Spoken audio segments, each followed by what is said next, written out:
शीच सामना करावा.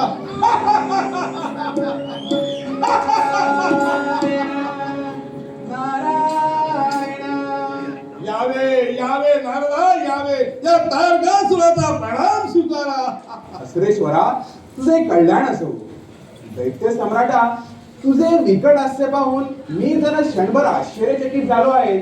असा कोणता पराक्रम तुझ्या हातून घडला म्हणून तो असा आनंदाच्या भाराने उद्भाराने असतो आहे.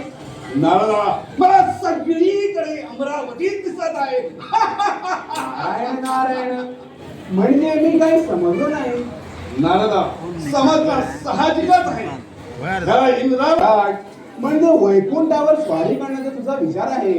नारदा, फक्त विचार नव्हे तर प्रत्यक्ष कृती करून दाखवणार आहे मी. नारायण नारायण. सुरेश्वरा, पण जरा सांभाळून जा. गाठ श्री विष्णूची आई म्हटलं तेव्हा विष्णू असो किंवा शंकर असो, समरांगणाशी माझ्याशी गाठ पडत एकेकाला चिरडून टाकी.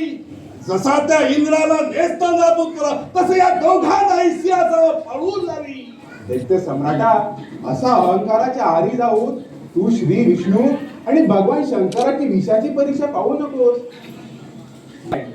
सुरेश्वरा, मी त्रिचंडात भ्रमण करून शुभ अशुभ गोष्टी सांगत असतो, पण तो वैकुंठात राहणारा विष्णू मला कर लाव्या आग लाव्या म्हणून नेहमी हिंडवत असतात. आणि ते सर्व देव माझे वाटेचे चेष्टा करतात, वाटेचे आरोप करतात. म्हणून तर मी तुमच्याकडे आलो आहे. नारायण नारायण. परंतु दैत्य सम्राट, त्या देवांनाही निजात झाली आहे. म्हणूनच म्हणतो की तू लवकरात लवकर वैकुंठावर स्वारी कर, म्हणजे मी पुढच्या कामाला मोकळा.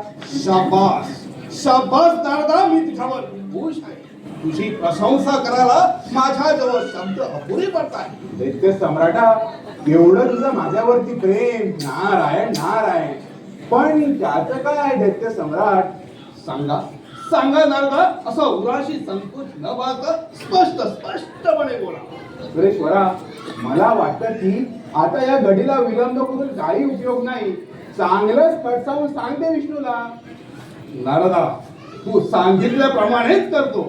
हा नारदा, कदाचित चुकून तुम्ही अमरावतीत पोहोचला तर तिथं तुझा योग्य सन्मान केला जाईल. हा सुरेश्वरा, आपण मला केवढे मोठेपणा दिलात, पण त्या कपटी देवांनी.